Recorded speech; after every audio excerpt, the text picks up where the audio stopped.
Good afternoon, my brothers and sisters. We welcome you again to another worship experience with the New Testament Baptist Church here in Fort Pierce, Florida.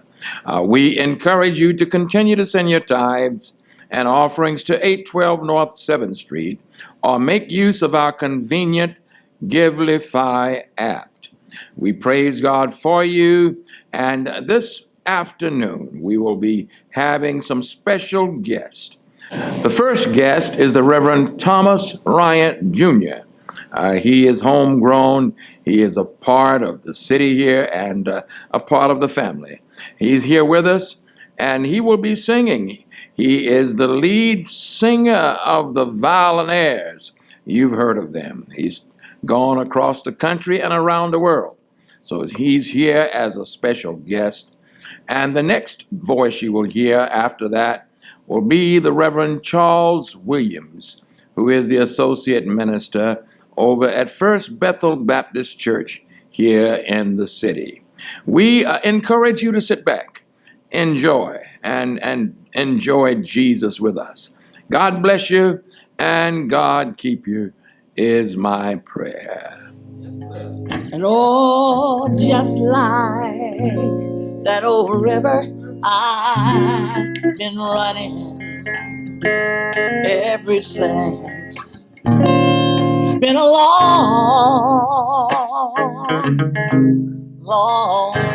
long time coming, but I know a change gonna come. Oh, yes it will. It's been too hard living.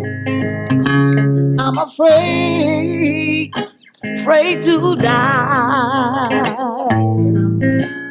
'Cause I don't know what's up there, what's beyond the sky. It's been a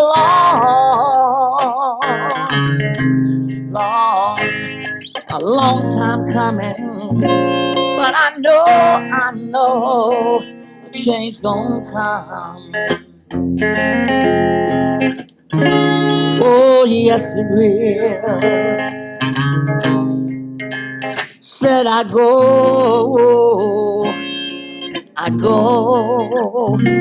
to my brother.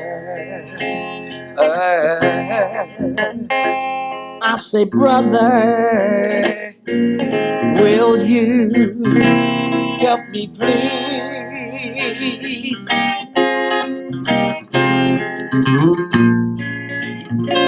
But he wound up knocking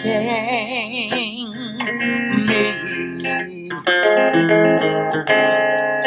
back down on my knees. And whoa, there been times that I thought I wouldn't last for long. Now that I'm able to carry on. It's been a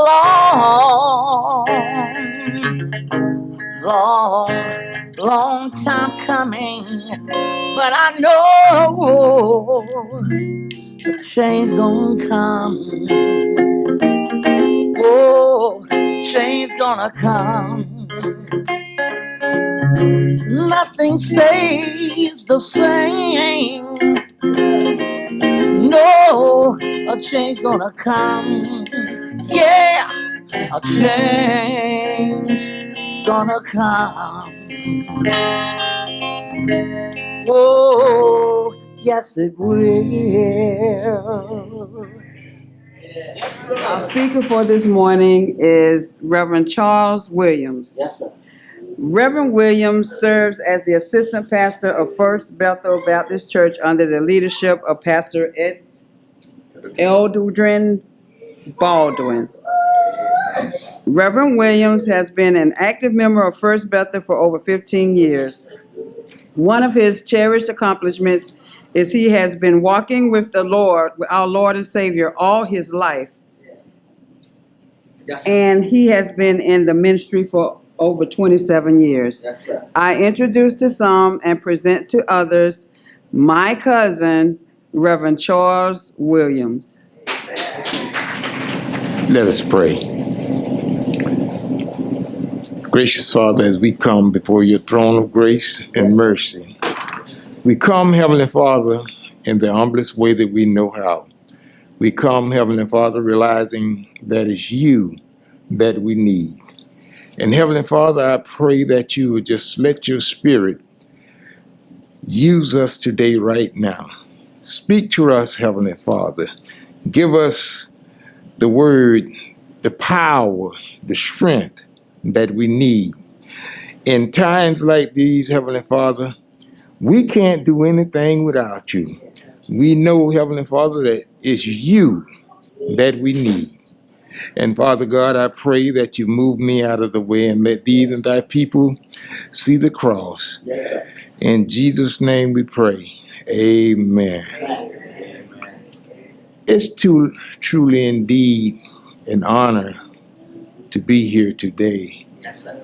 giving honor to the pastor of this great church, Yes, sir. Bishop Ronald Wright, and to his wife, Sister Wright, giving honor to my brother, Reverend Rhyant, Yes, sir. giving honor to our presider, most of all, giving honor to our officers, our deacons, the mothers, and most of all to you who make up this great congregation. It's truly indeed a blessing to be here. And I'm not going to be long today. Our biblical text is found today in the book of Daniel, the 3rd chapter, the 17th verse. Yes, sir. And it says in that 3rd chapter of the 17th verse, it says, if it be so, Yeah. our God whom we serve is able to deliver us from the burning fiery furnace, Yes, sir. and he will deliver us out of thy hand, O King. He will deliver us out of thy hands, O King. And I want to use for a thought today, Yes, sir.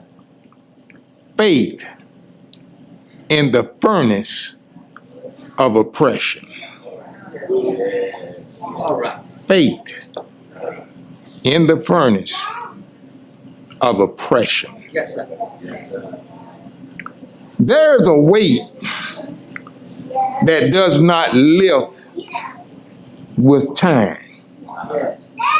A pressure that presses not only on the body, but on the soul. Yes. Yes. To be oppressed is to walk with unseen shackles. Yes. To smile while suffocating. To strive while being systematically stalled. To dream while the world denies your dignity. Yes, sir. Oppression is not just history. It is an inheritance. It is the echo of auction blocks in boardrooms, the shadow of Jim Crows in school zones, the sting of microaggression dressed in politeness. It is the being told to rise while the ceiling is made of iron.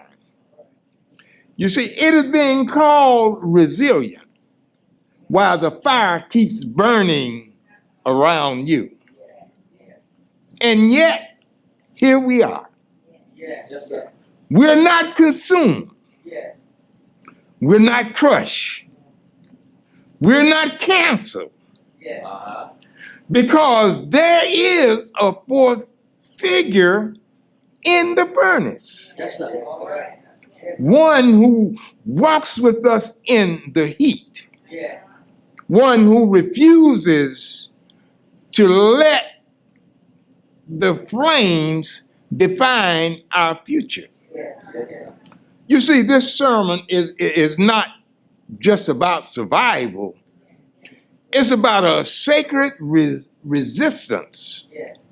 It's about the God who shows up Yeah. in the fire Yeah. and the faith Yes, sir. that refuses to bow to Babylon. Yeah. Yeah. So today we name the weight, Yes, sir.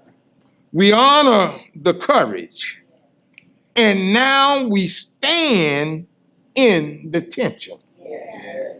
Because oppression doesn't just press down, it demands a response. Yeah.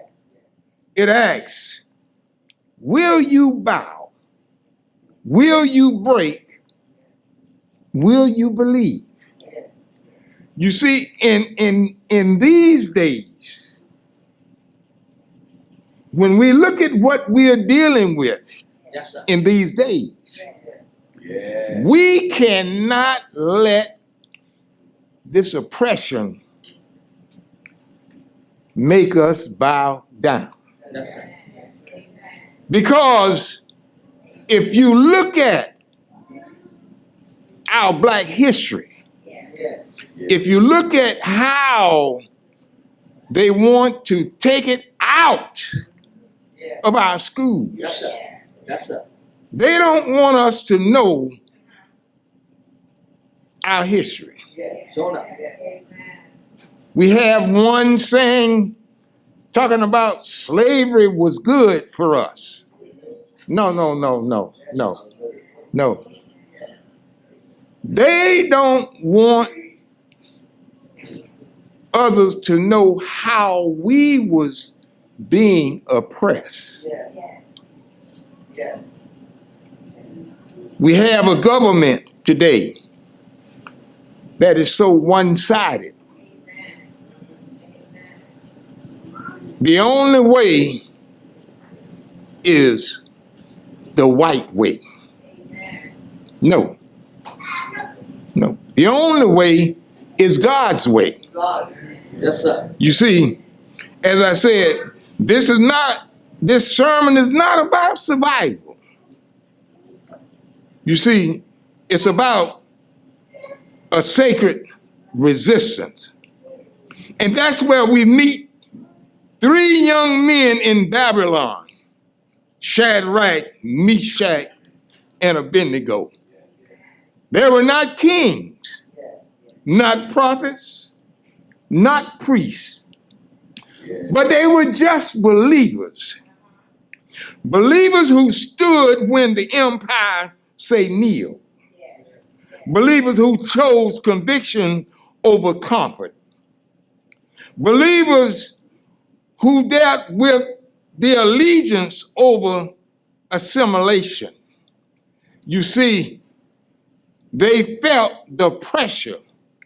They faced persecution, but they found the power to stand. Yes, sir. Yeah. This is why we must not give up.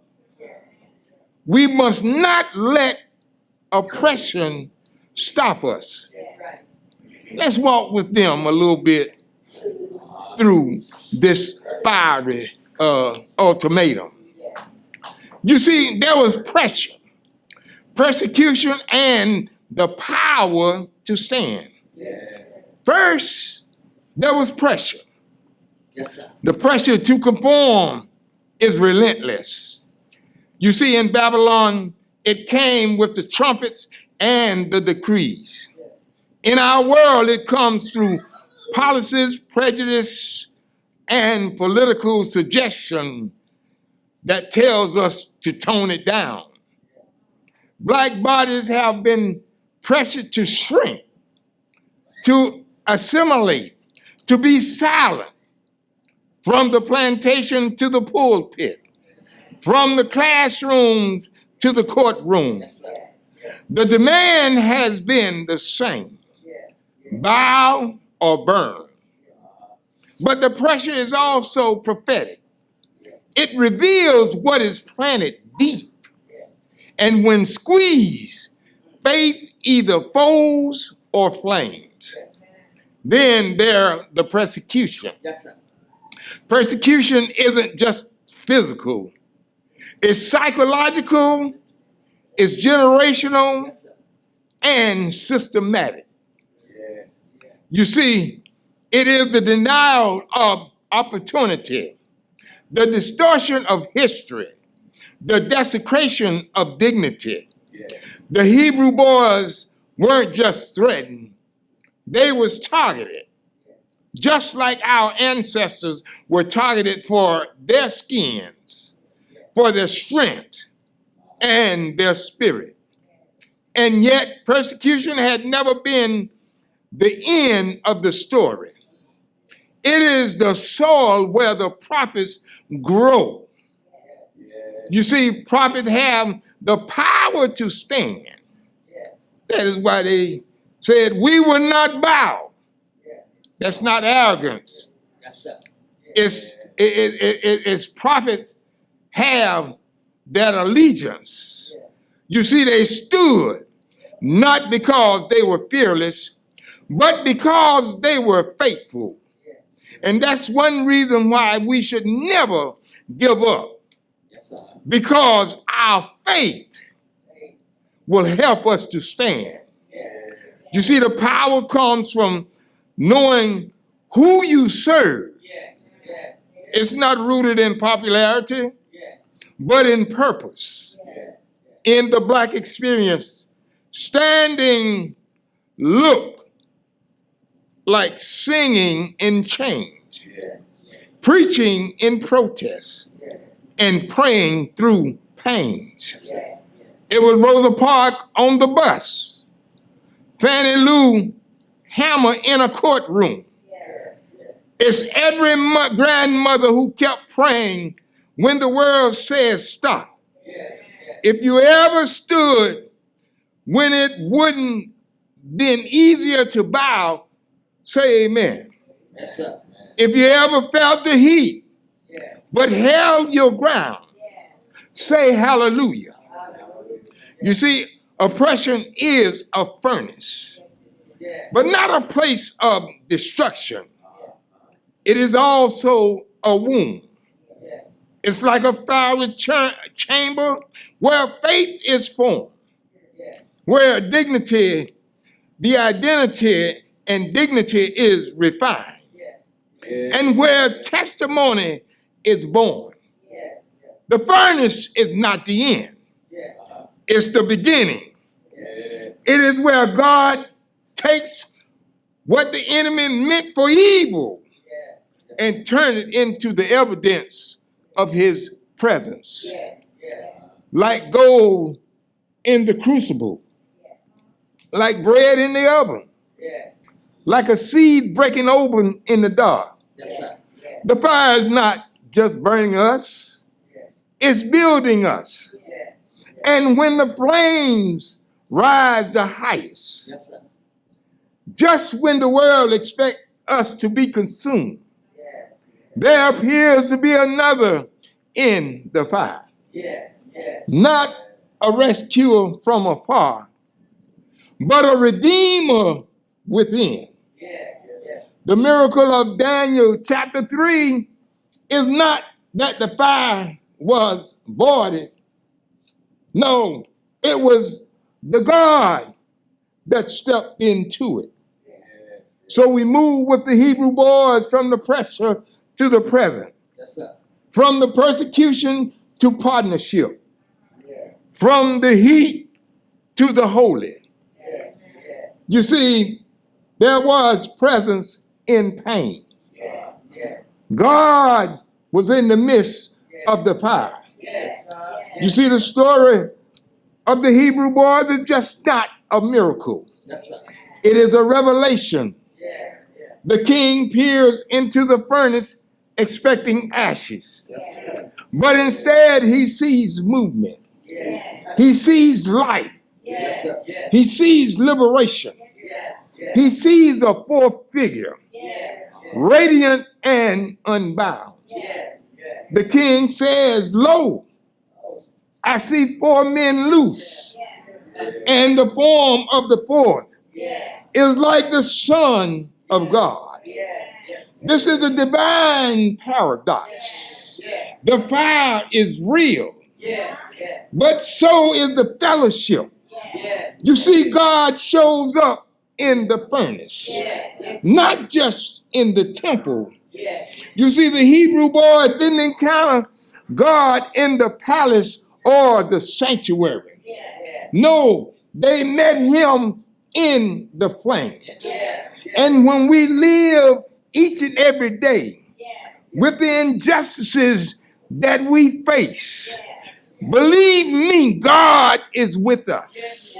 I don't care how hard it may get. I don't care how bad it may seem. You see, we have a God. Just like the Hebrew boys worship him in the fire, we can worship God in the fire with us.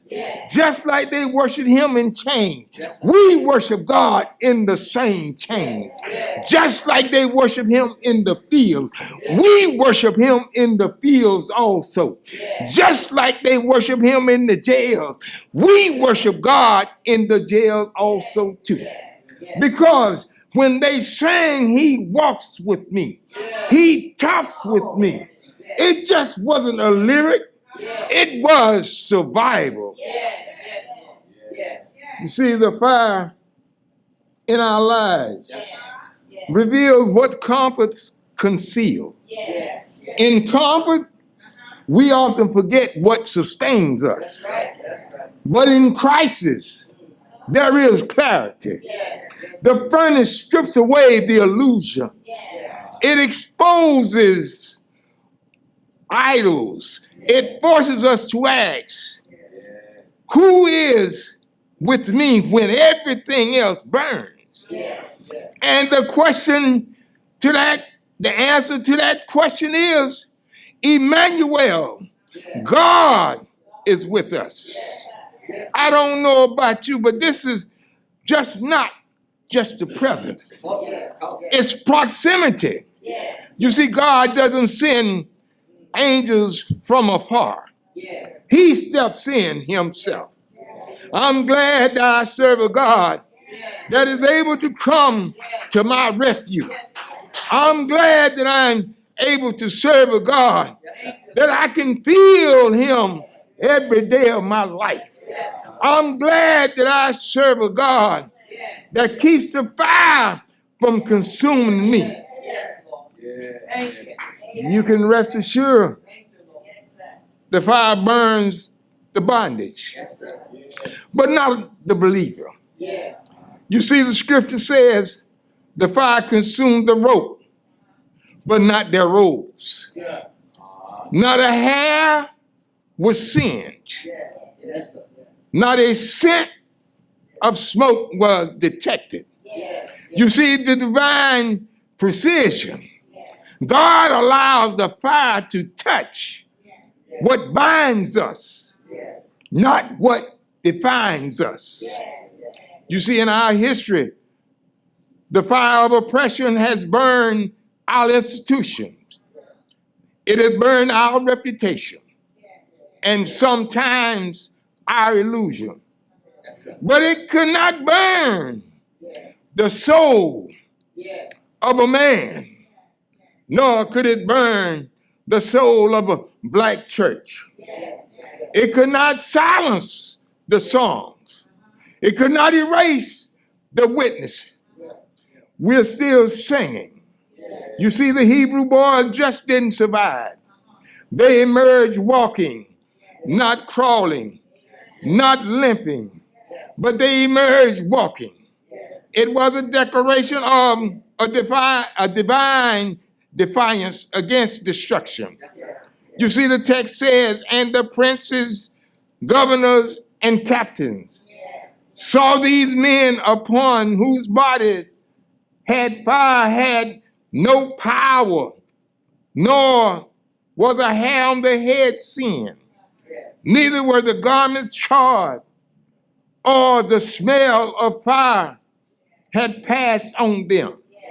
You see, this is not just survival, it's sanctified.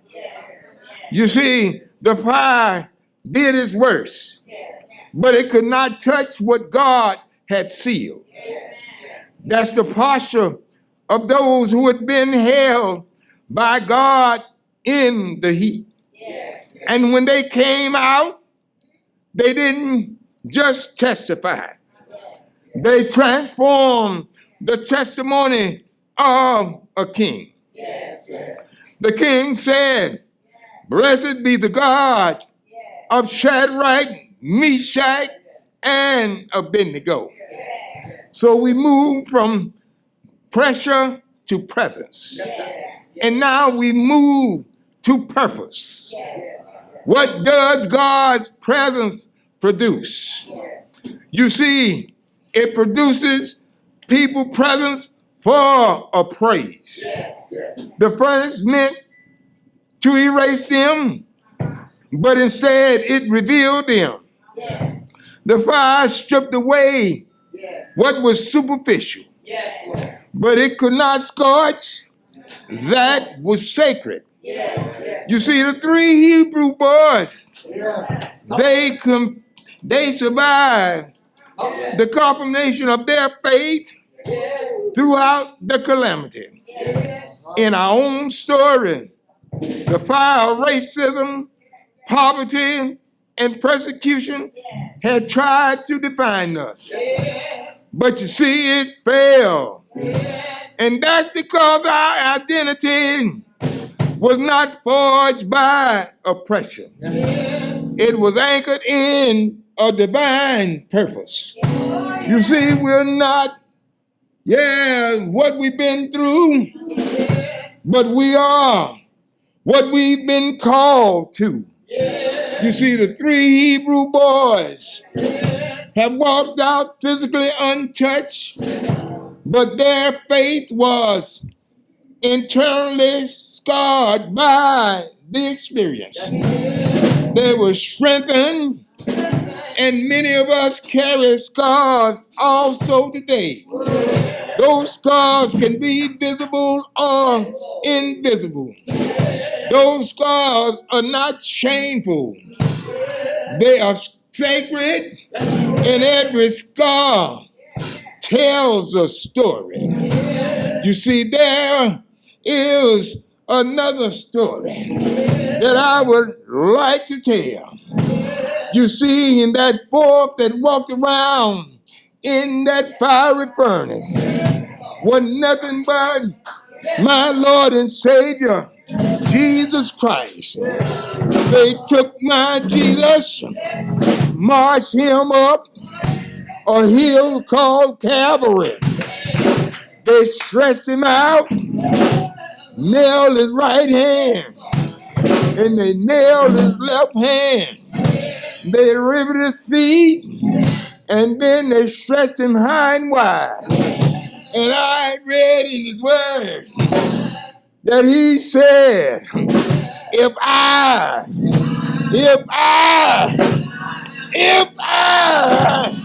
be lifted up, I'll draw men unto me. They took my Jesus. Yes, they did. Nailed his right hand, nailed his left hand, and lifted him up, and he died. He died. He died. He died. They took him down off of that cross and laid him in a borrowed tomb. He stayed there all day that Friday. He stayed there All night Friday night. He stayed there. All day Saturday. He stayed there. All day Saturday night. But early Sunday morning, got up. He got up with all power in his hand. You see, we walk with God in our pain. We walk with God, yes, in our pain. And now we rise with him with the fire, with the praise. Yes, it can never be quenched. This fire that we have, it will never be snuffed out. God will use that fire to refine us, to make us better than what we are. He will give us the purpose to praise him. He will give us the freedom that we need. We are the walking testimony of a God who brings the beauty from burning, the love that we have in our heart. Come. Yes, sir. Yes, sir. Come. Come into this sanctuary. Yes, sir. Come into the rhythm Yes, Lord. of resilience. Come to the culture Yes, sir. Yes. of praise Yes, Lord. that was forged in the fire and still sings freedom. This is not just a worship. Yes. This is a witness. Yes, yes, yes. This is the sound of people who refuse to be silenced, Yes, sir. Yes, who turn sorrow into song, yes, yes. change into choir, pain into praise. Yes, yes, Lord.